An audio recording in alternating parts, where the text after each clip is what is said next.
La Sociedad Española de Radiodifusión presenta... Ser... ¡Viva la radio! Podcast. Siempre. Estás escuchando El Abierto de Hoy por Hoy. Cada día analizamos las noticias más relevantes de la actualidad, las claves políticas, económicas y sociales, con las voces de los protagonistas y los distintos puntos de vista de nuestros tertulianos.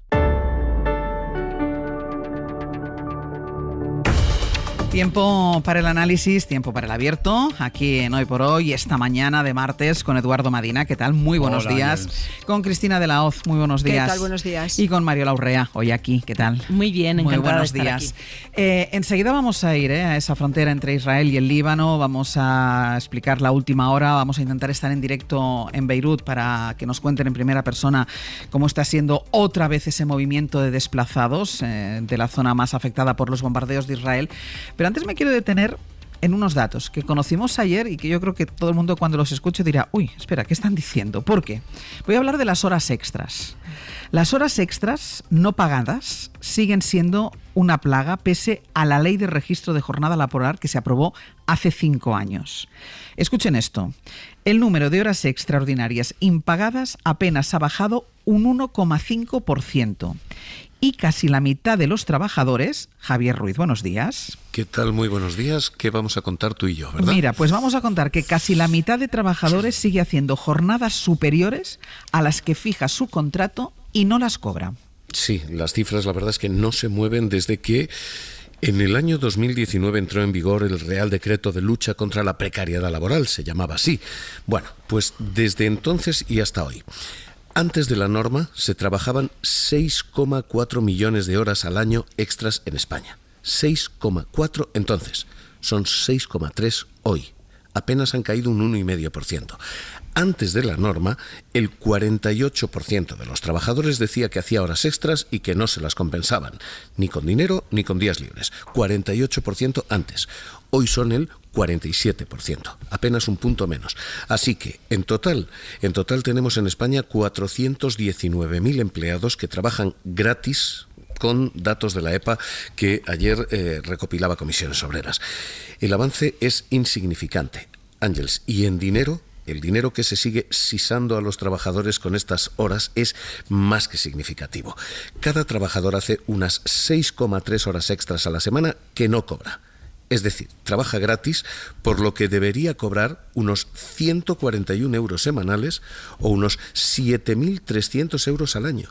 Ángel, 7.300 euros, eso es lo que debería engordar la nómina si los que trabajan de más lo cobraran de más.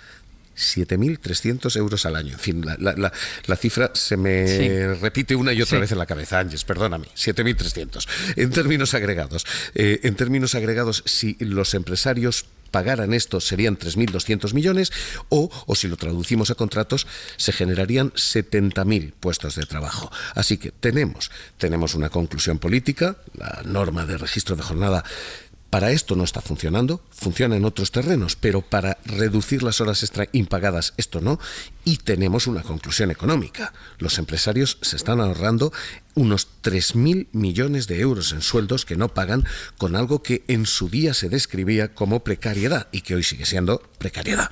Javier, ahora te preguntaré por los sectores más afectados o que más horas extras hacen, pero decimos que la norma de registro de jornada no está funcionando. El fichar no está funcionando, se siguen haciendo horas extras que no se pagan. ¿Dónde está el problema? Pues si me pides opinión, porque esto no es algo que ahora mismo soporten los datos, da la sensación de que falta una cosa que la norma sí decía: inspección. Claro. Falta revisión directamente sobre excesos de jornada que no se piden, que no se computan. Así que, ¿qué es lo que falta? Lo que falta siempre en la administración: medios y mano de obra, medios públicos e inspección sobre el terreno.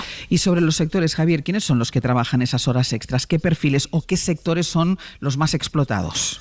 Pues lo peor es que esto que vamos a contar, quien nos esté escuchando va a decir: ahí va, este soy yo, porque esto se decía normalmente de, no, los trabajos más precarios. No, esto de las horas extras está absolutamente generalizado y esto ya no es ni precariedad en la obra ni en la hostelería, donde sigue habiéndolo. Pero es que los reyes de las horas extras no pagadas en España Ángeles, son los profesores. La educación suma el 15%, que es el 16% de las horas extras no retribuidas. En total, 61.000 docentes trabajan horas gratis. Y el ranking lo completan a partir de ahí sí, la industria manufacturera y, oh sorpresa, hostelería y turismo, que juntos suman 1 de cada 5 horas extras que no se pagan en España. 37.000 camareros trabajan de más, insisto, oh sorpresa, y 40.000 dependientes trabajan de más, oh sorpresa. 77.000 empleados en total. Ojo, aquí sí ha habido un cambio con la ley de registro horario. Antes de la norma, estos dos sectores sumaban el 26% de las horas impagadas, hoy apenas llegan al 19%. Así que esto, servir, sí ha servido ahí. Dicho esto, para todo lo demás, pues lo que nos está pasando es que a los más precarios esto sí les ha beneficiado, pero a todos los demás esto no les ha afectado y todos los demás son más precarios ahora. Profesores, actividades financieras, ojo a esto, actividades financieras y seguros son los que mayor cuota de trabajadores tienen haciendo horas extras gratis. Así que, en fin, Ángel, tenemos un problema general y un, no sé cómo llamarte esto, un asterisco al final.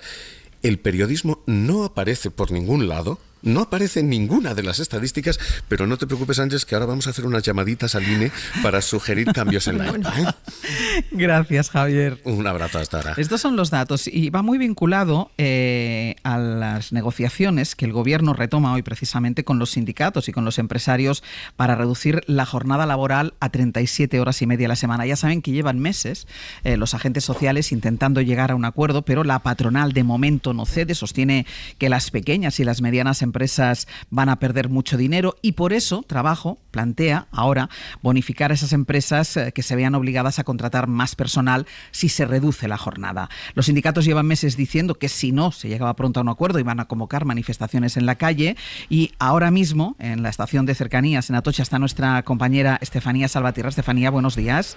¿Qué tal? Buenos días. Porque eso es lo que están haciendo ya los sindicatos, presentando ahora mismo, donde tú estás, su calendario de movilizaciones y además dicen que la reducción de la jornada laboral no puede hacerse a costa de lo que veníamos hablando hasta ahora, a costa de aumentar las horas extras. Sí, esa es una de las premisas de los sindicatos. La reducción no se va a hacer a costa de las horas extras. Estamos en la estación de Atocha, justo en la parte de los tornos que marca la diferencia entre la parte de cercanías y el resto de la estación. Desde las 7:30 de la mañana, una hora de mucho trajín, de mucho ir y venir de trabajadores a sus puestos de trabajo, los sindicatos han empezado a repartir cuartillas en las que se informa sobre los motivos que ellos defienden para sacar adelante la reducción de la jornada y también sobre las movilizaciones que comenzarán este jueves. La medida, que de salir adelante beneficiaría a 12 millones de asalariados, según cálculos de trabajo, cuenta con el respaldo de la calle, tanto de los que trabajan 40 horas semanales como de aquellos a quienes esta contracción de horas no les afectaría. Vamos a escuchar a un empleado de la construcción, a una del sector de la publicidad y a otro del metal. Que la apliquen ya. Que la apliquen, pero ya, para descansar un poquito más. Como no tenemos vacaciones, eso nos favorece un poco. Trabajo en el sector de la publicidad. Es verdad que yo trabajo 37 horas y media, entonces, bueno, el tema de la reducción de la jornada laboral no me afecta como tal, pero sí que lo vería adecuado. 40. Pero vamos, todo lo que sea reducir la jornada me parece bien. Este apoyo, Ángeles, contrasta con las primeras impresiones de los sindicatos. Los que están aquí haciendo esa labor informativa nos hablan de desconocimiento y falta de información, especialmente por parte de los trabajadores que están en sectores que no tienen una jornada laboral concreta, y también les ha llamado la atención que muchos no saben cuántas horas semanales recoge su convenio. Esta acción de hoy es la antesala a las concentraciones programadas en las sedes de las patronales para este jueves y sin duda tiene como objetivo presionar, calentar el ambiente de una negociación que tarda en salir. Lo decías antes, hoy el Gobierno se vuelve a reunir con los agentes sociales en un nuevo intento de sumar a la patronal. El secretario de Estado de Trabajo decía hace unos días que están dispuestos a sudar la camiseta para que la COE se sume al acuerdo. De ahí que su última propuesta incorpore bonificaciones a aquellas contrataciones que las empresas hagan como consecuencia de la reducción de jornada jornada y un plan de acompañamiento a los pequeños empresarios para asesorarles a la hora de aplicar esta contracción. Una propuesta que nada más conocerse, la COE no tardó en calificar de intervencionismo y desprecio a la negociación colectiva. El tiempo apremia, el 1 de enero debería estar aprobada la jornada máxima de 37 horas y media y los plazos corren, el tiempo apremia y todo esto además necesita pasar el trámite parlamentario. Estefanía, muchísimas gracias. A vosotros. El Abierto. Ser podcast.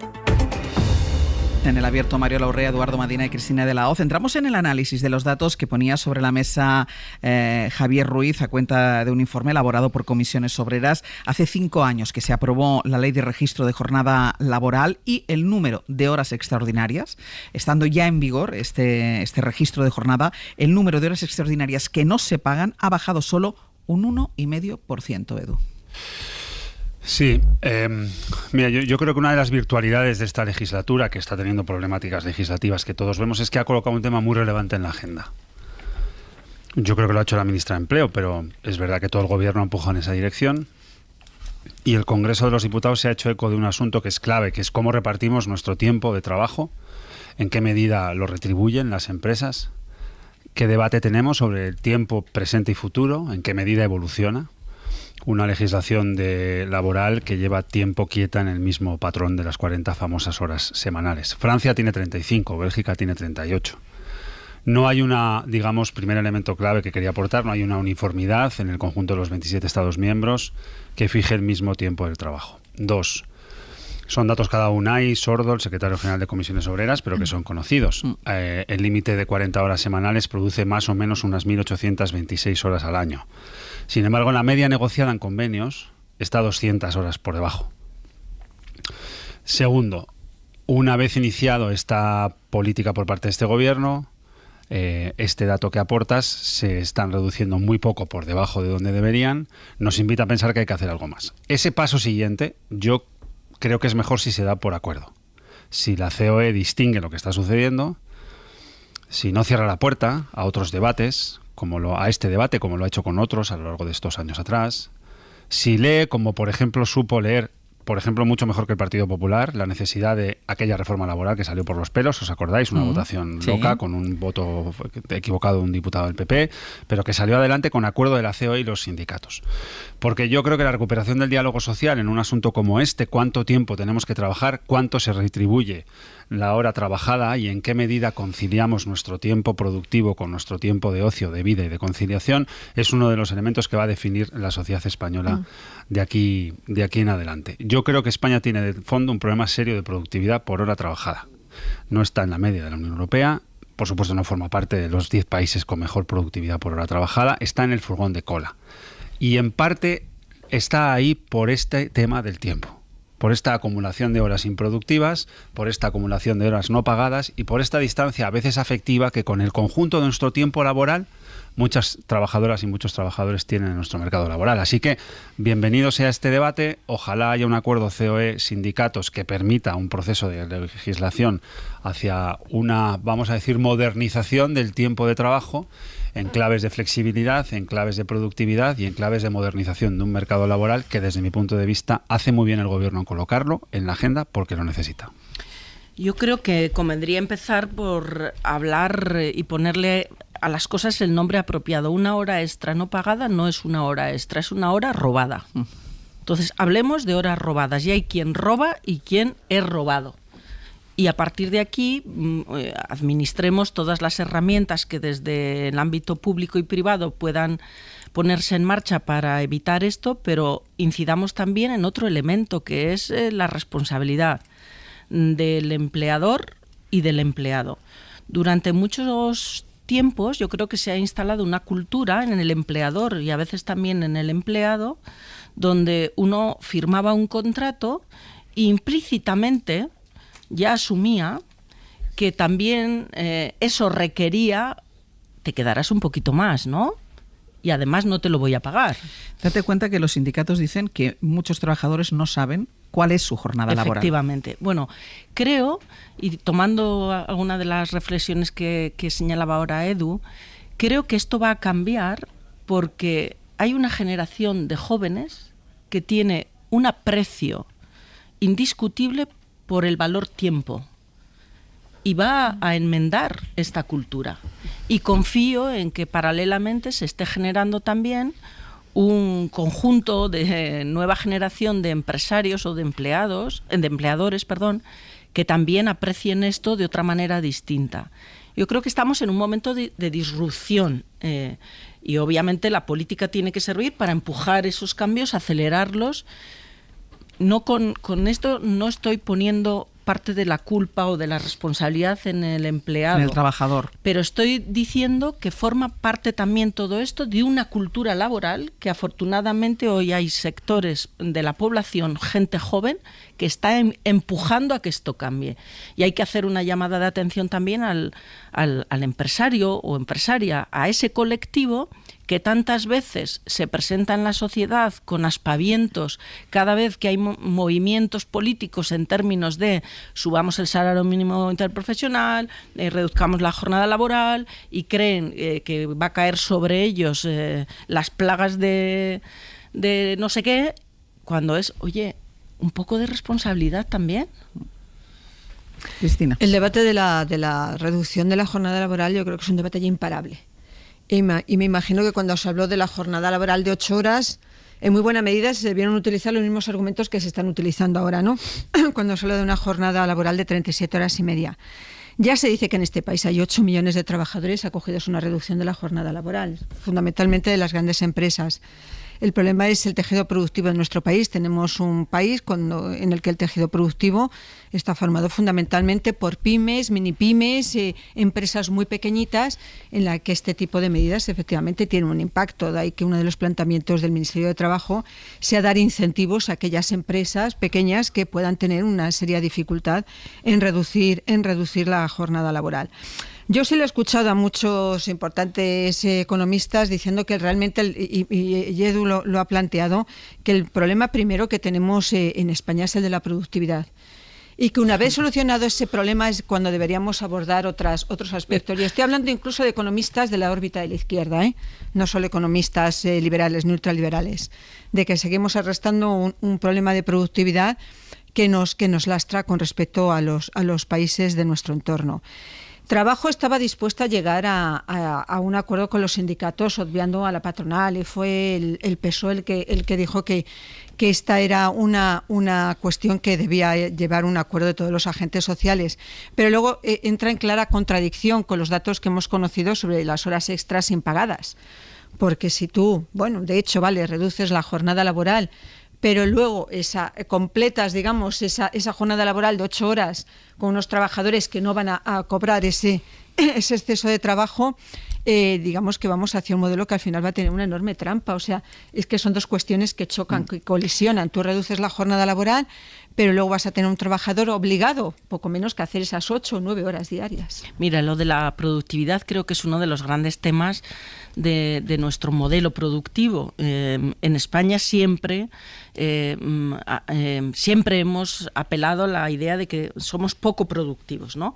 Pero cuidado, no es que vayamos a ser más productivos porque trabajemos más horas. La productividad tiene una conexión directa con la formación, que este es otro tema que hay que incorporar también en el debate que estamos teniendo. O sea, el tejido productivo tiene que tener un compromiso con sus empleados en muchos términos. Uno es en el equilibrio de la jornada laboral y el tiempo de descanso y de ocio, pero otro también es cómo retienes ese talento que tú tienes y que buscas y que deseas y que tienes además, que quieres que se fidelice con la organización, y eso tiene que ver, entre otras cosas, con condiciones laborales que tienen el salario, el tiempo, pero también la formación. Y la formación está directamente conectada con la productividad. La productividad no sube porque tú tengas a la gente trabajando 16 horas. Baja. No he dicho eso. No lo pongo que es una cuestión, como debate, digamos, como debate a lo que tú has dicho, pero la productividad tiene que ver con la formación, con el talento que tú tienes y la calidad y con el formación. Salario que reconoce ese talento y esa formación. También. Esa es una de las condiciones importantes. Y vuelvo otra vez a apelar al empresariado, ¿no?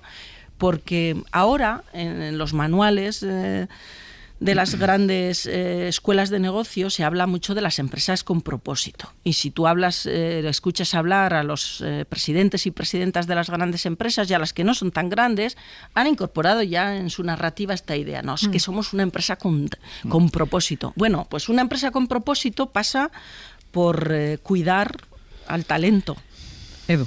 Sí, bueno, yo creo que habéis dado todas las claves que yo creo son muy relevantes. Es verdad que este es un asunto muy indisociable de los fundamentales de la economía española, que es una economía que tiene un problema serio de crecimiento. No crece desde hace 20 años prácticamente. Es un crecimiento anualizado del 0,28 o 0,3%. Es un crecimiento muy lento y muy por debajo de la media de los países más avanzados, los que todo el rato tratamos de imitar. Segundo, se habla mucho del vínculo entre tiempo y productividad, como ahora señalaba Mario, comparto plenamente, ¿no? Parte de esas horas muertas de presencialidad improductiva lastran la capacidad productiva de la mano de obra, de los factores productivos en España. 3, se desliga mucho productividad de hora trabajada de productividad total de los factores, que es algo que la envuelve. Y ahí está educación, ahí está innovación, desarrollos tecnológicos, investigación científica, valor añadido aplicado a la cadena productiva.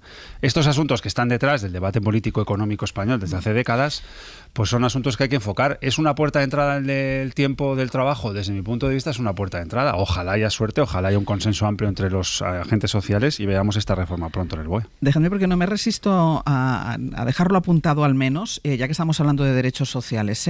Una de las líneas que ha marcado Alberto Núñez Feijóo para hacer oposición al gobierno es presentar leyes y proyectos en el Congreso que sabe que pueden ser apoyados por los socios habituales del Ejecutivo, básicamente porque han sido siempre la bandera social del propio Partido Socialista, que ha defendido el Partido Socialista. Bueno, pues esta semana el PP pretende hacerlo con su proyecto de ley de conciliación para aumentar las semanas de permiso de maternidad y de paternidad. Y con eso se ha abierto un debate, en realidad varios debates, pero vamos a empezar por el primero. Mario Laurido, buenos días.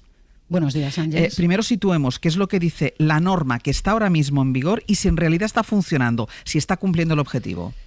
Bueno, los permisos por nacimiento son de 16 semanas, son iguales e intransferibles para padres y madres y pagados al 100%. España fue pionera en Europa con este modelo. Las primeras 6 semanas después del parto son obligatorias para los dos progenitores, se tienen que coger a la vez. Las 10 restantes se pueden disfrutar en cualquier momento durante el primer año de la vida de la criatura y padre y madre deciden si lo hacen de manera simultánea o si se turnan. El objetivo era que el padre se corresponsabilizase en el cuidado del bebé, pero ¿qué ha pasado? Y hay estudios que lo certifican, pues que el 80% de los padres se cogen el permiso completo, los 4 meses como la madre, y se convierte en padre ayudante. El peso lo sigue llevando la madre. Es una trampa a la conciliación, dice Laura Baena, que es fundadora de Malas Madres. Los hogares españoles no son corresponsables y con esta simultaneidad del cuidado lo que podemos es perpetuar el rol de padre, cuidador, ayudante frente al rol de padre corresponsable que cuida en soledad, que es el que nos interesa apoyar. Desde el principio, la plataforma por permisos igualitarios criticó las 6 semanas obligatorias, le parecen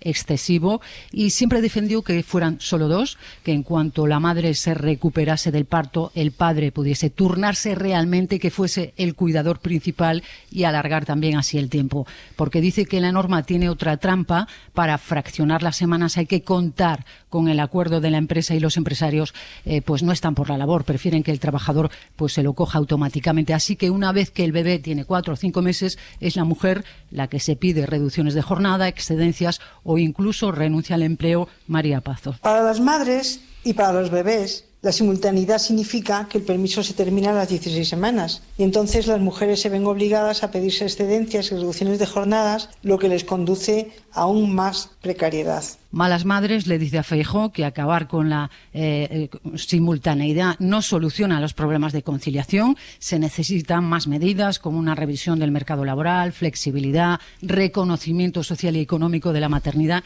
y además alerta del riesgo de que los hombres den un paso atrás y no pidan el permiso. La plataforma le pide al Gobierno, porque también tiene la intención de ampliar los permisos a 20 semanas, que antes de esa ampliación antes de esa reforma se evalúe lo que no funciona, corrija estas trampas para que haya una verdadera igualdad de cuidados dentro de casa. Claro, y llama la atención la iniciativa ahora del Partido Popular, porque hace 5 años el Partido Popular votó en contra, pero además recurrió el decreto del Gobierno ante el Constitucional porque 16 semanas al PP entonces le parecía inviable.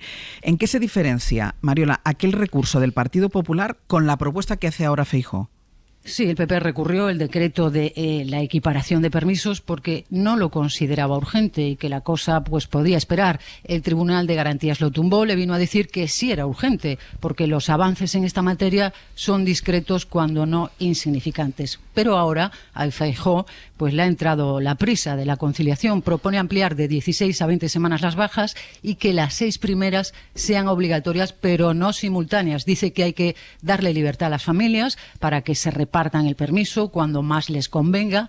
Argumenta que al cogerlas juntos se pierde mes y medio y que con su propuesta se puede alargar el tiempo de cuidado del bebé casi 1 año, y sí mantiene el PP que los permisos sean intransferibles, que sigan como ahora y que sea un derecho de cada progenitor. Mariola, gracias.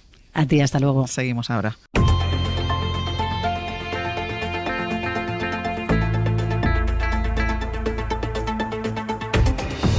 En el abierto, Mariola Urrea, Eduardo Madina y Cristina de la Hoz. Vamos con la noticia internacional, la noticia de las últimas horas y de los últimos días, que es sin duda la peligrosa escalada bélica en Oriente Próximo.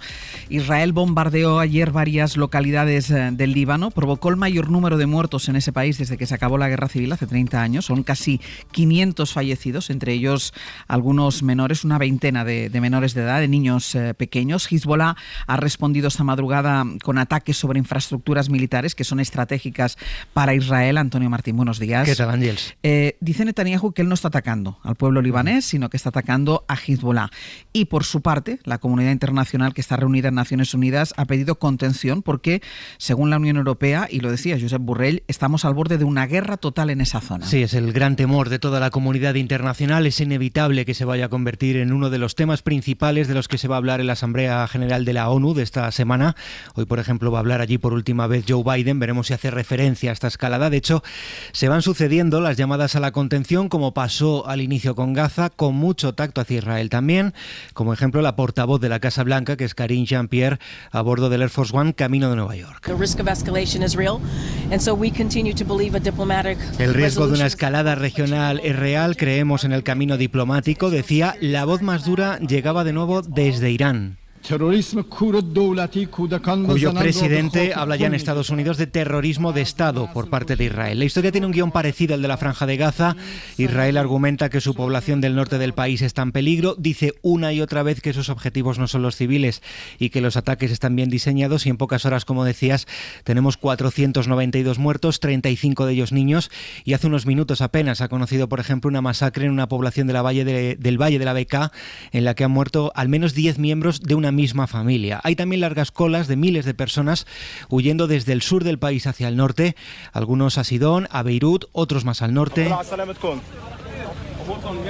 donde esta misma mañana, lo escuchamos, le recibían en la misma carretera ciudadanos de esas localidades del norte del Líbano con comida y con agua. Suenan desde hace unos minutos las sirenas antiaéreas en algunos puntos del norte de Israel y multitud de países desaconsejan lógicamente ir al Líbano. Aviso que está vigente, por cierto, en el caso de España desde principios ya del mes de agosto. Hay 1 millar de españoles en ese país, más de la mitad de ellos son miembros de las fuerzas de paz de la ONU. Gracias, Antonio. Hasta luego. Veíamos esta mañana imágenes que nos recordaban a los éxodos vividos hace muy poco. Además, ante el aviso de las autoridades de Israel, abandonen, que les vamos a bombardear, hemos vuelto a ver el éxodo, las carreteras llenas, la gente huyendo hacia otra parte del país, en este caso es Líbano, buscando una zona segura. Podemos saludar hasta ahora a Antonio Pita, enviado especial del país al Líbano. Antonio, buenos días. Hola, buenos días. Antonio, tú estás ahora en Beirut, pero ayer de camino pudiste acercarte a la entrada del Valle de la Bekaa y la imagen era la de centenares y miles de coches intentando huir de esa zona, ¿no? Sí, se notaba mucho que los coches iban llenos con toda la familia, la gente llevaba bolsas de plástico con toda la ropa que a lo mejor ni siquiera habían hecho la maleta y lo habían metido todo rápido. maletas, colas en las gasolineras, la gente se volvió un poco loca con lo de echar combustible, y el problema además es que, claro, por un lado estaban todos los atascos que se generaban en la carretera de la costa de los que vivían del sur, como a la altura de Sidón, pero luego estaba el otro atasco que ellos sufren también, que es el de la salida desde el sur de Beirut, porque Dahi es como el principal barrio chií, considerado un feudo de Hezbollah. Entonces todo el mundo tenía miedo sobre dónde ir, no estaba muy claro cuál podía ser un lugar seguro, y la gente estaba yendo hacia las montañas. ¿Y dónde están buscando refugio? Porque escuchábamos ayer que decían, bueno, como habían suspendido ya las clases, que algunos colegios se estaban convirtiendo en centros de acogida. ¿Dónde busca refugio la gente? Sí, yo estuve ayer en un colegio en Cubelías hablando con familias que llegaban allí. No tenían pensado llegar allí, muchos simplemente en el camino han acabado, se enteraron de que las habían abierto, pues por redes sociales les comunican los colegios a los que pueden ir, pero en general aquí las redes familiares son muy sólidas y las familias muy amplias, y eso es lo que prima. La gente está yendo a casa de un familiar o de un conocido que les acoja. También es que son decisiones que se toman enseguida, porque es verdad que estos últimos días han sido muy tensos, pero también que venimos de un año de mucha gente, como los que me contaban, que no habían pensado en ningún momento irse, que ni siquiera tenían preparada la maleta, que apenas han cogido los documentos más importantes, las joyas, el dinero que tenían escondido y poco más. ¿Cuál es la situación? Entonces, yo decía que estabas tú ahora en Beirut. ¿Cuál es la situación en Beirut?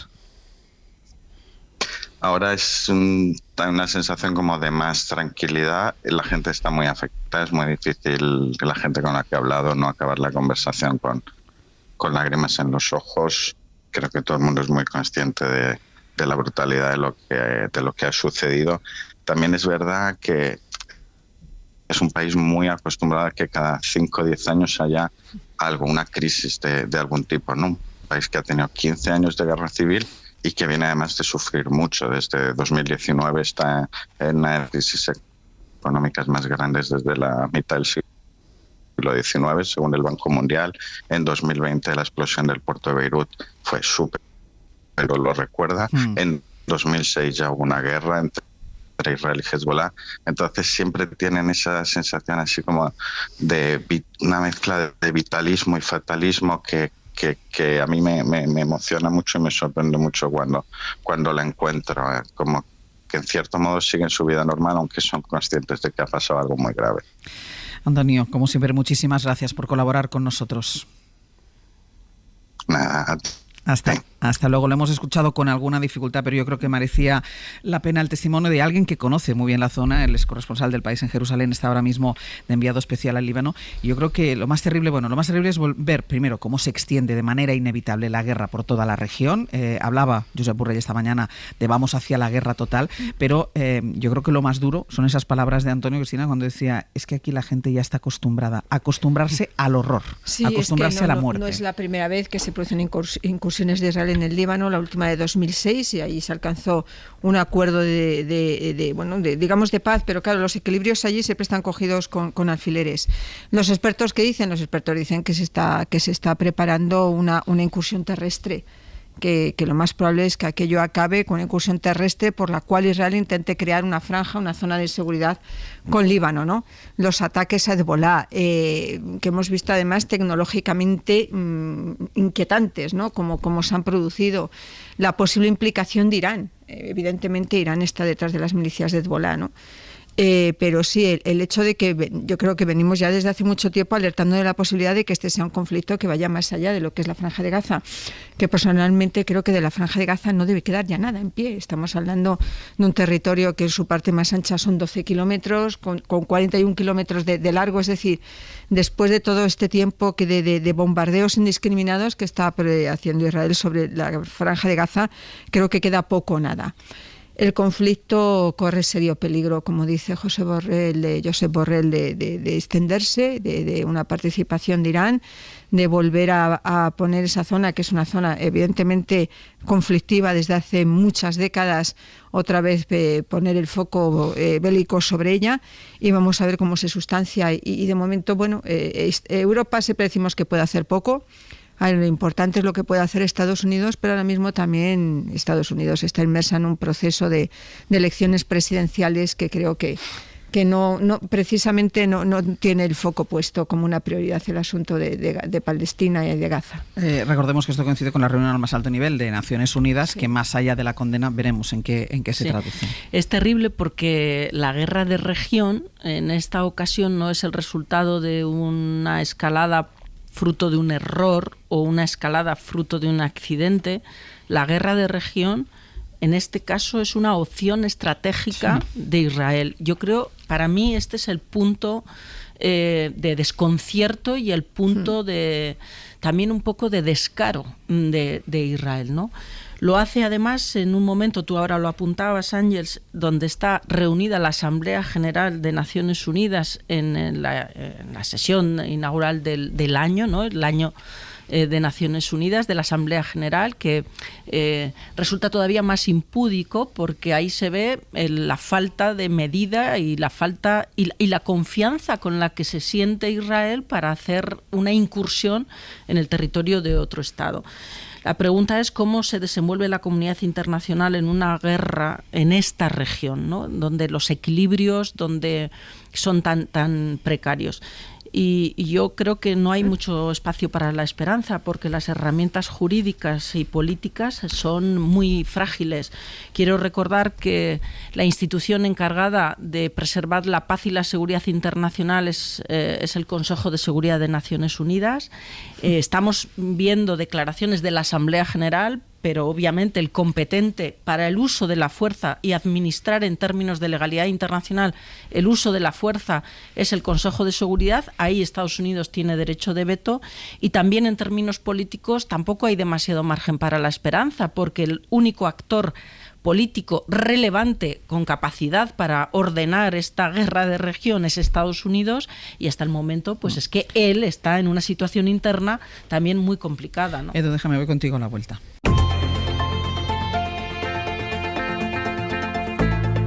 El Abierto. Ser Podcast. En El Abierto, Mariola Urrea, Eduardo Madina y Cristina de la Hoz. Ahora continuamos con el análisis de la situación en Oriente Próximo, pero abro un paréntesis por irme a Málaga. Ignacio San Martín, ¿qué tal? Muy buenos días. Buenos días. Porque ha muerto el exalcalde de Marbella, Julián Muñoz. Sí, lo ha hecho a los 76 años tras padecer desde hace unos años un cáncer. Muñoz llevaba varios días ingresado grave en un hospital de Marbella para recibir tratamiento. En noviembre hubiese cumplido 77 años, ha sufrido varios infartos y un ictus. Entró en política en 1991 de las manos de Jesús Gil, a quien sustituyó al frente de la alcaldía de Marbella entre mayo de 2022 y agosto de 2023, cuando fue desalojado en una moción de censura. Fue detenido en la operación Malaya en 2021. Se le concedió la libertad condicional por enfermedad incurable. Ignacio, gracias. Gracias. Cerramos este paréntesis y volvemos al análisis de la noticia de las últimas horas, noticia internacional, que es la escalada en la tensión en Oriente Próximo con los ataques de Israel al Líbano, con ese éxodo de personas. Y dos cuestiones, Edu, que comentaba Mariola, que decía, ¿es una opción estratégica de Israel? No es un accidente, es una opción estratégica, sí. Y a ver cómo se desenvuelve la comunidad internacional. Sí, creo que la he entendido, porque creo que es una opción estratégica. Creo de Israel tengo alguna duda, de Netanyahu ninguna. Vale. Está bien la matización. Y de su gobierno ninguna. Está bien la matización. Existe una oposición civil y política a esta escalada que seguramente a Netanyahu le está saliendo muy bien para resolver sus dudas internas, los cuestionamientos que tiene, escalando este conflicto que empezó el famoso 7 de octubre con aquel ataque de Hamás a población civil israelí cerca de la Franja de Gaza y ha terminado con una disposición de efectivos militares en la frontera con el Líbano, anunciando algo así como una futura invasión, ¿no? Otra, porque Hezbollah nace en el año 1982 y se funda como mecanismo de defensa por clérigos chiíes y con dinero y formación de la Guardia Revolucionaria iraní detrás de una invasión israelí. Así que esto que ahora fuera de micro comentaba Cristina, ¿no? La sensación de película de espías que tuvimos todos cuando vimos cómo la semana pasada y la anterior explotaron primero los buscas de las comunicaciones de Hezbollah y después los walkie-talkies de también comunicación cuando se estaban produciendo algunos de los funerales por esos militantes o miembros de Hezbollah asesinados a través de ese mecanismo muy de película, ¿no? ¿Qué va a suceder aquí? ¿Una escalada completa en la región? Una entrada por tierra de efectivos militares de Israel dentro de suelo en el Líbano, una desestabilización completa del conjunto de la región. Decía el corresponsal que el Líbano, un país de más o menos 5,5 millones de personas, es un país acostumbrado a inestabilidades constantes, guerras y conflictos porque vive en un polvorín regional. Pero seguramente es uno de los países más interesantes y más ricos culturalmente que hay en esa región de Oriente Próximo, ¿no? Así que no sé si alguien tiene el botón de parar esta locura de Netanyahu, este genocidio en la Franja de Gaza, pero si lo tiene a mano, debería acelerar los tiempos electorales o políticos y pensar en apretarlo, porque es insostenible. Y porque en parte nos coloca también a nosotros ante un espejo muy incómodo, ¿no? ¿Dónde está el nivel de sostenibilidad de estas imágenes? ¿Hasta qué punto nos empezamos a acostumbrar? Y ya, pues nada, 1.600 heridos y 500 muertos en Líbano ayer y antes de ayer, comparado con los más de 35.000 civiles, niñas, niños, mujeres, hombres asesinados por Israel en la Franja de Gaza, pues parece que son poca cosa, ¿no? Entonces, ¿a partir de qué punto vamos a empezar a estar saturados y a rebelarnos frente a esto? Cuando maten a cuánta gente, a medio millón, a 1 millón de población, a toda la población chií que hay en Líbano por parte de Israel. ¿En qué punto la comunidad internacional toma nota en el sentido de operar para parar esta locura?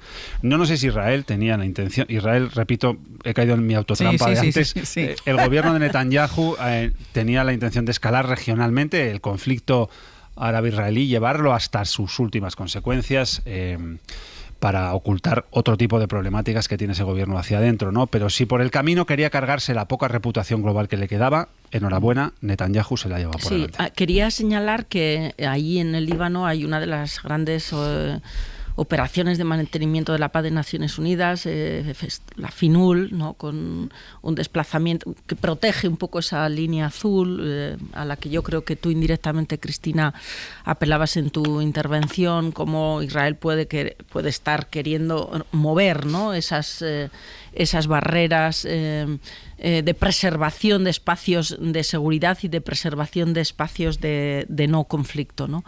Lo decíais también esta mañana vosotros aquí en la cadena SER, que ahí hay un destacamento importante bajo Naciones Unidas, bajo la FINUL, de españoles que ahora están metidos prácticamente en sus búnker porque no pueden desarrollar su trabajo en unas condiciones mínimas de seguridad, ¿no?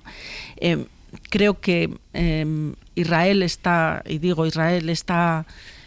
aprovechando esta ventana de parálisis en la acción política internacional de Estados Unidos, muy centrado en su política interna, y yo creo que nada de esto va a parar hasta al menos el mes de enero, y desde luego que es cuando toma posesión el nuevo presidente o presidenta, y ya veremos en función de los resultados del mes de noviembre si para o y veremos también primero los resultados, y si el resultado es una victoria de Kamala Harris, veremos también cuál es su papel. Pero eso es susceptible, porque a veces damos por hecho de que eso es susceptible de empeorar. Yo creo que empeoraría mucho más si ganase evidentemente Trump. Pero es verdad que, como tú dices, que como aplicamos muchas veces esta visión europea a lo que es la política americana, pensando que Kamala Harris va a hacer cosas muy distintas a las que haría Trump o a las que haría un partido conservador, veremos. Veremos con el tema de Israel, porque tanto los demócratas como los republicanos con el tema de Israel han tenido una relación privilegiada, y Biden no ha roto con Israel en este conflicto. Hay un elemento que yo creo que vale la pena recordar. Uno es en qué medida el electorado demócrata está cambiando también en relación con la posición de Israel. Hay un sector crítico que dicen que podía afectar a Biden electoralmente, no solo efectivamente. Y ese sector crítico tiene que ver también con cambios generacionales, donde la lógica que siempre ha ordenado las relaciones Estados Unidos-Israel es una lógica que puede estar virando precisamente porque hay una nueva generación de personas que dicen, oye, a nosotros esta mochila emocional que algunos tenéis con Israel, pues ya no es una mochila que nos interpele, pero que duda cabe que la política exterior de un país, y de un país como Estados Unidos, no gira de 180 grados así de la noche a la mañana porque cambie el presidente o presidenta de los Estados Unidos, pero sí puede cambiar un poco la narrativa. Es decir, cuando Obama gobernaba, las críticas que hacía la OTAN eran críticas muy similares a las que hacía Trump. La cuestión es cómo lo dices. ¿Cómo lo dices? Entonces, en el cómo, yo creo que hay unas notas de esperanza, ¿no? Voy a hacer una pausa y a la vuelta nos vamos en directo a Nueva York. Ya saben que ya está allí Pedro Sánchez para participar en la Asamblea de Naciones Unidas. Y hay novedades. Decíamos que esta era una semana clave para los presupuestos aquí en España. Bueno, pues hay novedades porque el Gobierno no va a llevar al Congreso el techo de gasto para su votación prevista para el jueves. A la vuelta lo ampliamos.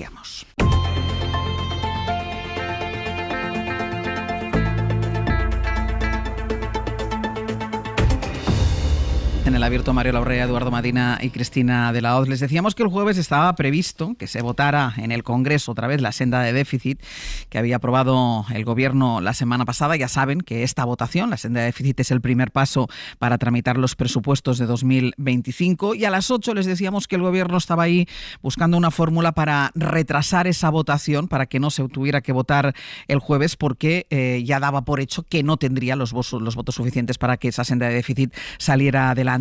El enviado especial en Nueva York es Guillermo Lerma. Guille, buenos días o buenas noches para ti. Hola, buenas noches, Ángeles. Guille, ¿la fórmula cuál es finalmente? Porque no va a haber votación el jueves. No va a haber votación, lo avanzábamos, como decías, a las 8, que el Gobierno no descartaba retrasar esa votación ante la falta de apoyos para aprobarla, y ya podemos confirmar que el Ejecutivo ha pedido al Congreso retirar el acuerdo aprobado por el Consejo de Ministros hace 15 días, así que finalmente el jueves ni se debatirán, ni se aprobarán, ni se someterán a votación esos objetivos de estabilidad que, como decías, Ángels, suponen el primer paso para la aprobación de los presupuestos generales del Estado. El Ejecutivo asegura que quiere ganar tiempo, agotar todas las posibilidades para alcanzar un pacto que sería, dicen en un comunicado, beneficioso para todas las comunidades autónomas y los ayuntamientos. Se presiona, así como lleva haciendo el PSOE desde hace días, al PP para que se mueva de su no también. Un no que explican, dicen en el PSOE, por cálculos electoralistas y partidistas. El de esta semana era el segundo intento que hace el Ministerio de Hacienda para superar ese trámite. Junts ya unió en julio sus votos al PP para tumbar esa senda fiscal, lo que obligó al Consejo de Ministros a aprobar una nueva, y ahora se suma un nuevo retraso. Por ahora no hay fecha para volver a traerlo al Congreso, pero la noticia es esa. El Gobierno ha pedido al Congreso retirar la votación y el debate de la senda de estabilidad. Guille, gracias. Hasta luego. Ha intentado el Gobierno, y bueno, lo va a hacer dando esa patada para arriba de la senda de déficit, intentando evitar esa nueva imagen de derrota en el Congreso de los Diputados y ganar tiempo. Josué Coello, buenos días. ¿Qué tal, Ángel? Buenos días. Ganar tiempo para ver cómo convence a los socios para que le den el sí en esta senda de déficit, y lo que va a hacer en este margen, bueno, es poner sobre la mesa asuntos que puedan seducir a ese bloque de la investidura. Sí, nos lo contaba Guillermo Lerma ahora mismo, y el Gobierno quiere ganar tiempo con los socios. Hoy veremos movimientos muy simbólicos en el Congreso para, digamos, darle cariño a algunos grupos como Junts o como el PNV. En apenas una hora se reúne la Comisión de Investigación de la Operación Cataluña para empezar con el plan de trabajo. Es importante destacar que esta comisión fue parte del acuerdo con Esquerra y con Junts, y que desde febrero esta comisión está parada y se reactiva justamente hoy. Hemos preguntado a otros socios y todos coinciden. No les habían avisado con antelación de este movimiento, que ha sido de repente. Y ya por la tarde veremos otro gesto relevante. Fuentes parlamentarias del PSOE nos confirman que van a votar a favor de la tramitación de una proposición de ley del PNV para un cambio en el CNI que permita un mayor control judicial y que dependa de presidencia de gobierno y no de defensa. Lo curioso es que hace casi 2 años el PSOE votó en contra de la misma propuesta, que hoy vuelve a llevar el PNV al Congreso. Y todo ello en un momento de duda sobre la fidelidad de algunos socios. Y Ángels, hemos preguntado a varios diputados que son de partidos socios del Gobierno sobre esta posible casualidad, y nos dicen: las casualidades no existen, y menos en política. Gracias. A vosotros. Hasta luego, Josu. Edu, quería evitar el Gobierno esa imagen de fracaso en el Parlamento, pero no llevarlo al Parlamento es un fracaso igualmente. Sí, bueno, no sé, han usado el verbo que han hecho, es suspender. Aplazar. Posponer, exacto. Posponer es un buen verbo, porque el otro es retirar o no tener apoyos suficientes para sacar la senda de déficit, que no es prescriptiva. Se puede enviar un presupuesto general del Estado, a un proyecto de ley de presupuesto general del Estado al Congreso de los Diputados sin tener esa senda aprobada, pero no deja de ser un indicador adelantado del clima que tienes ante el presupuesto en el propio Congreso de los Diputados, que no es distinto al que ya hay en toda la legislatura. No hemos parado de ver una misma... Pues yo qué sé, una misma sensación todo el rato, ¿no? De enormes dificultades legislativas y presupuestarias. Pues seguramente durante los próximos días veremos al Partido Popular pedir lo que el PSOE pediría si los papeles se invirtieran. Imaginemos que gobierna Feijóo y que el Partido Socialista está en la oposición y que Feijóo pierde 6 leyes seguidas y que prorroga un presupuesto y que va con la senda de déficit y la tiene que aplazar o retirar porque no tiene mayoría y que previsiblemente va a volver a perder la votación presupuestaria. ¿Qué diría el Partido Socialista ahí? Pues yo creo que lo que pediría seguramente son elecciones generales y denunciaría la incapacidad del gobierno de sujetar la legislatura, ¿no? El PSOE diría eso con total seguridad. De hecho, ya lo decía cuando Rajoy tuvo algún apuro que otro con el presupuesto, pidió con criterio que como no había presupuesto, no había legislatura y que por tanto había que convocar a la gente a votar para orientar de nuevo los siguientes 4 años. Intuyo que vamos a escuchar mucho de eso en los próximos días por parte de Feijóo, que en fin, no sé por qué se borra tan rápido, ¿no? Podría, si realmente le preocupa más los problemas del país que los problemas del gobierno, que yo a veces tengo dudas que le preocupa más, podría ofrecer una vía de negociación para ver qué hace el gobierno.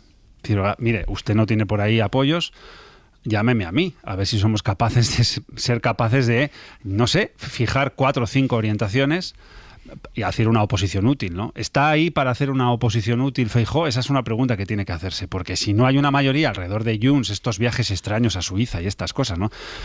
Podrían haber aprovechado el viaje que hizo él a Barcelona para negociar los presupuestos en vez de ir a verlo a su casa en Suiza. Pero en vez de andar con esto, a lo mejor la oposición podría servir para algo. En algún momento, oye, no, en fin, estoy recordando la etapa Zapatero en la oposición donde se pactaron muchas cosas, leyes antiterroristas, leyes por la justicia, leyes de inmigración, muchas cosas. Me temo que no vamos a verlo, vamos a ver más crítica, más peticiones de adelanto electoral, etcétera, que oferta de apoyo y de negociación ante los asuntos del país. No sé, a lo mejor pierdo la apuesta, pero si tengo que apostar, yo, Ángels, apostaría por ahí. Cristina. Hombre, el problema de Pedro Sánchez no es el Partido Popular, son sus socios. Y ahí está desde que los propios socios hablaban, y Junts lo dejó muy claro, esto es un pacto de investidura, no es un pacto de legislatura. Y va a tener que sudar medida a medida. Y ahí está la clave de la cuestión. Ayer mismo el ministro Óscar Puente decía que no tener presupuesto no es un drama. Entonces yo creo que desde hace ya mucho tiempo se están creando las bases del discurso de que, bueno, de que no tener presupuestos no pasa nada, de que también ha ocurrido con gobiernos autonómicos del PP, que han tenido que prorrogar presupuestos y que eso no impide la gobernabilidad del país. Yo quiero recordar también que la vicepresidenta segunda dijo aquello de gobernar no es resistir, y vamos a un gobierno de resistencia, a un gobierno que apenas puede sacar iniciativas, pero que ha decidido que siga adelante. Yo creo que en el fondo la decisión y el mensaje de que aunque no haya presupuestos, eso no implica que vaya a haber elecciones, ni siquiera que vaya a haber una cuestión de confianza, que podría ser un mecanismo que se planteara Sánchez para evaluar cuáles son sus apoyos parlamentarios. Yo creo que en el fondo eso le quita presión a Junts. No creo que Junts en ningún momento realmente quiera poner en peligro la continuidad de Pedro Sánchez. Y si pues lo disimula muy bien, ¿eh? Sí, pero si le deja sin presupuestos y el mensaje de Sánchez es que yo voy a continuar, pues yo creo que a Junts le quita la presión.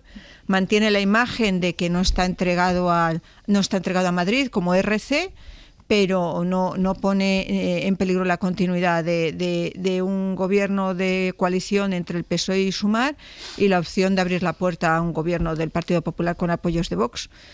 A mí, en el fondo, me da la sensación de que esto está todavía más hablado y más pactado y más visto de lo que nos imaginamos.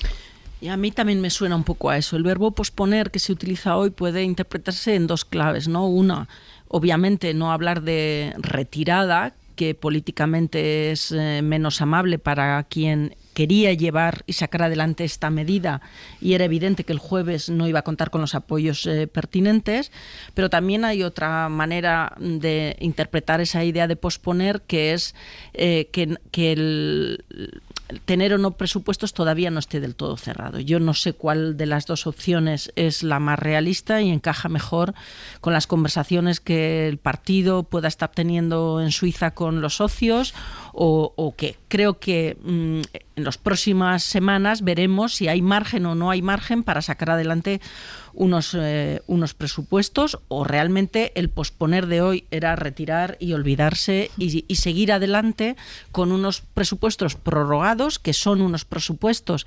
expansivos, eso hay que recordarlo también, que son unos presupuestos que responden y que corresponden a este gobierno, es decir, no estaría el gobierno gobernando con una prórroga de presupuestos de otro gobierno, por tanto hay una coherencia y un alineamiento con la acción de gobierno actual.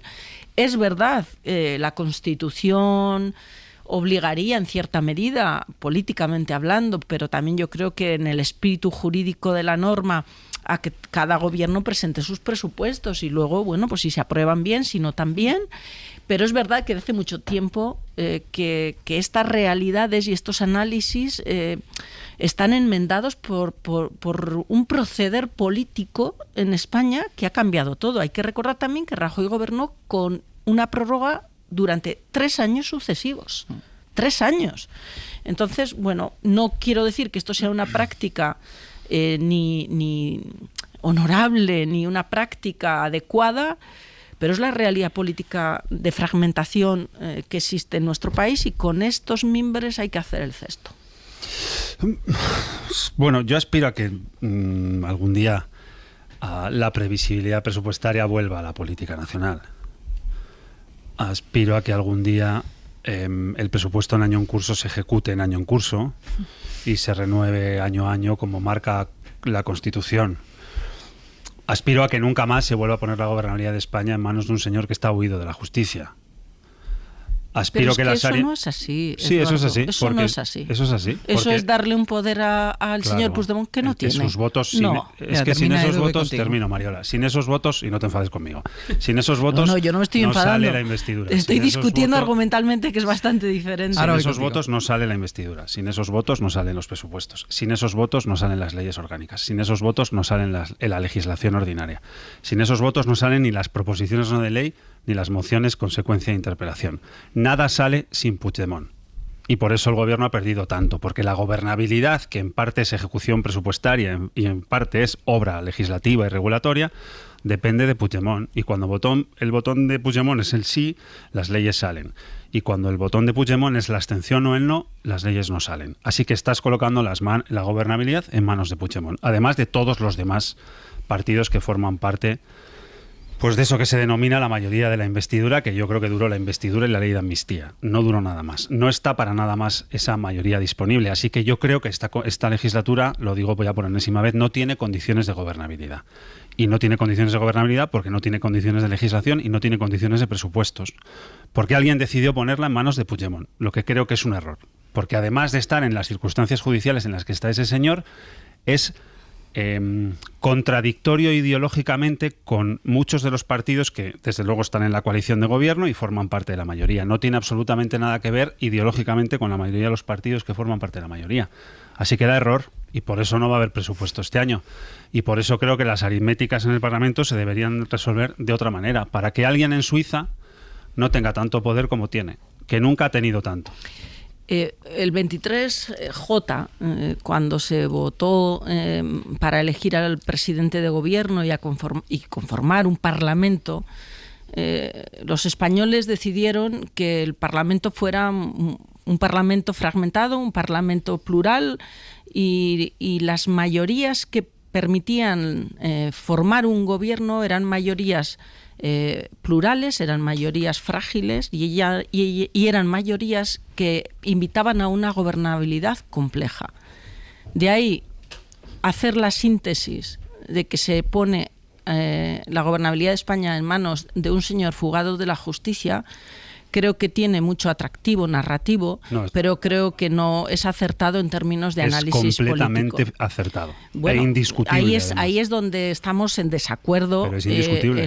Ahora no te enfades tú conmigo. No, pero es que discutimos de lo indiscutible. Bueno, esa es una aproximación que tienes tú. Dicho esto, yo creo que la labor de alguien que ya ha formado un gobierno, porque no olvidemos, ya ha formado un gobierno, el dilema es el siguiente.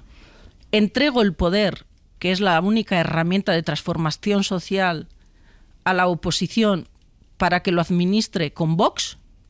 ¿Eso es lo que quería la sociedad española cuando votó el 23J? ¿O administro las mayorías de legislatura con la fragilidad y la dificultad que me ha puesto la sociedad española, pero la administro hasta el final?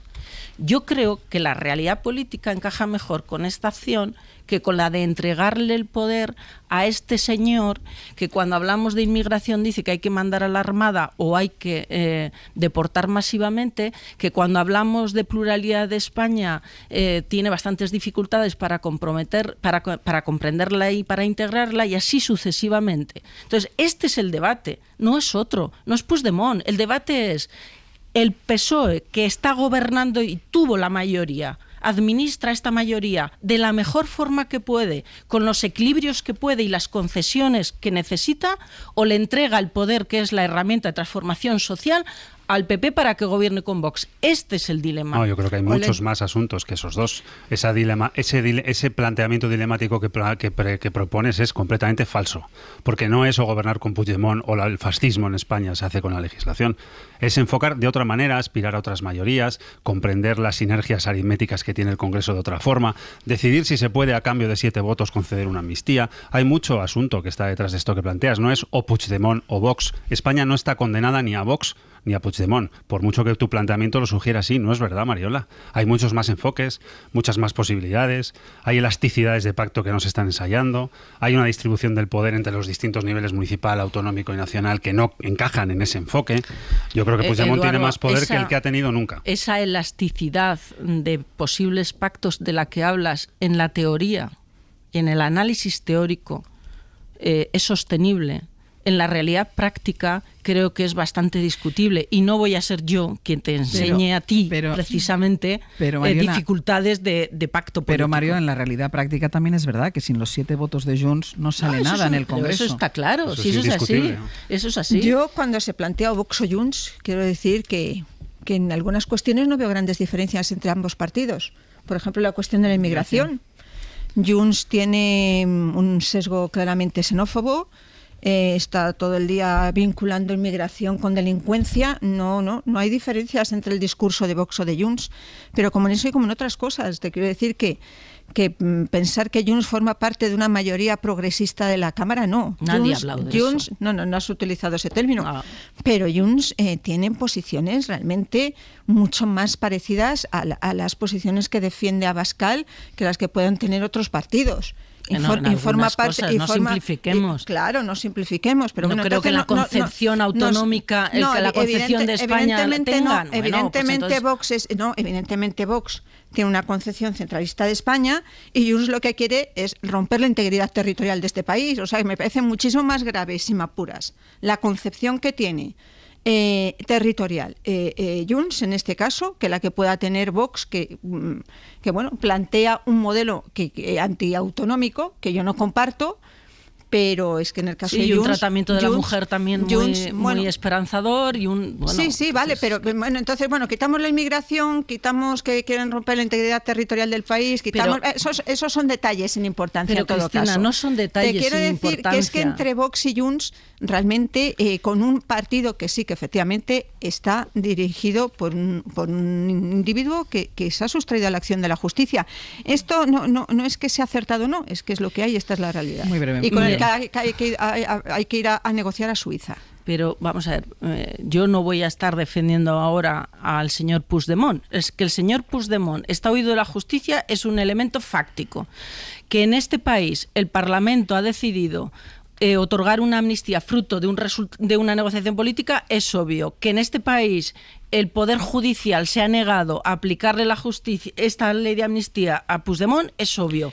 Pero que hay que administrar mayorías muy complicadas en este país y sacar adelante una legislatura, pues esto también es obvio y es la función del gobierno. Lo último sobre la política doméstica, porque hemos hablado del Partido Popular vinculado a la votación, a los presupuestos, al techo de gasto, pero hay otro aspecto por el que no piensa dar nada de aire el Partido Popular al Partido Socialista, al gobierno de Pedro Sánchez, que es el tema de la financiación autonómica. Ayer reunió, recuerden, a sus varones territoriales, a sus presidentes autonómicos. Sara Selva, buenos días. ¿Qué tal? Buenos días. Y ahí muchos de ellos, por no decir todos, pidieron salir a la calle, convocar manifestaciones contra la financiación singular de Cataluña, y la dirección del partido sigue navegando. No es tan contundente como sus varones en este tema. Sí, lo que dicen en Génova es que convocar movilizaciones ya sin conocer en qué se traduce exactamente el acuerdo con Esquerra es algo precipitado, pero tanto Carlos Mazón como Fernando López Miras están a favor de que la gente salga a la calle a protestar contra lo que en el PP llaman el cupo separatista. Ya lo hicieron con la amnistía y creen que ahora también hay razones suficientes. Tampoco cierra la puerta Ayuso, aunque solo si lo aprueba la Dirección Nacional. Y en Génova, de momento, enfrían esa posibilidad. Acaba de decir Feijóo en Telecinco que no descartan la opción, pero que lo decidirán más adelante. Lo que sí deja claro Feijóo, a pesar de las presiones del gobierno, es ese voto en contra del PP a la senda de déficit. Es todo tan demencial que el mismo gobierno que dice que no aprobar los presupuestos no es ningún drama, amenaza a los presidentes autonómicos con pérdidas multimillonarias si no se aprueban.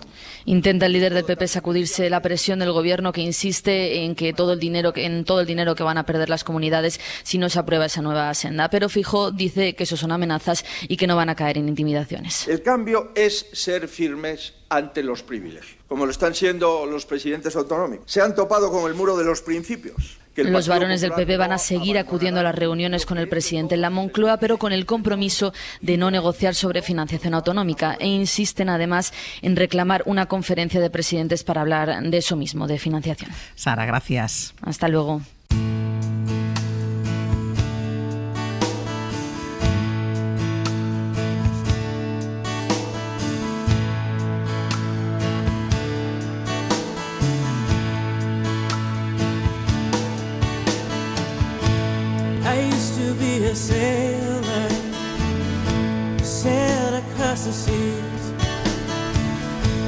Vamos a ir terminando, y esto quiere decir que han entrado ya Pepe Rubio y Sergio Castro en el estudio. ¿Qué tal? Buenos días. ¿Qué tal? Buenos días. Para avanzarnos lo que vamos a hacer a partir de ahora. Vamos a hacer bastantes cosas. Vamos a ponernos no diré en alta mar, pero sí en el mar, sobre una bastante alta, sobre una trainera, sobre la pasión de trainerear, que me acabo de inventar el verbo, porque hay un documental dirigido por Telmo Iragorri que habla de traineras, de cómo es toda esa filosofía, que también representa por otra parte Miren Garmendia, que nos va a acompañar también, que es patrona de la embarcación de Hondarribia. Yo no sé si Eduardo Madina en algún momento llegó a postularse como trainero. No, pero lo he visto. Y te gusta y te emociona. Mucho. Pues tienes que ver este documental, porque las imágenes son impresionantes. Hay alguna bandera de estas que con un mar, con unas olas. Es espectacular, lo apunto. Sí. ¿Qué más? Bueno, mis experiencias, seguimos en territorio guipuzcoano porque nos vamos a Donosti a conocer a Begoña, que tiene 80 años, artista, flautista. La madre quiso que todos los hermanos fueran músicos y lo consiguió. Y bueno, pues vamos a conocer la vida de esta mujer a través de Chema Rodríguez. Y en el jardín nos metemos con Eduardo Barba. Después íbamos a hablar de definición y característica del amor de hombre y la llegada al jardín de la zampa australiana, un arbusto dorado que es muy extraño pero espectacular. La zampa australiana. La zampa. Vale. Y consejos, ¿no? Ah, bueno, sugerencias, y pedimos que llamen los oyentes para preguntar lo que suerte que estás tú aquí, Sergio. 900 100 800. Consultas a nuestro jardinero. 900 100 800. Vale, terminamos con 15 minutos de fama con Martín Bianchi. Vamos a repasar a toda la generación de princesas europeas de la edad de Leonor, que están ahora en la universidad mientras ella está en la Academia Militar. Sí. Y también de algo que nos parece superlativo. Cuando Isabel Pantoja se dirige a una periodista y le dice: cállate, imbécil, ocúpate de España. Esto me parece que hay pocas cosas más importantes. Yo esto lo pondría lo primero y lo haría a las 10, pero va a ser es a más, las 11:30. yo pondría esta frase ahí como un frontispicio. Correcto. Como es cállate, imbécil, ocúpate de España. A una periodista, lo podríamos, que es muy exacto, es lo que hay que hacer. Sí, pero yo lo podría aplicar en tantas cosas. Lo vamos a dejar aquí. Mario Laurrea, Eduardo Madina, Cristina de la Hoz, hasta la semana que viene. Un abrazo. Adiós. Para no perderte ningún episodio, síguenos en la aplicación o la web de la SER, Podium Podcast o tu plataforma de audio favorita.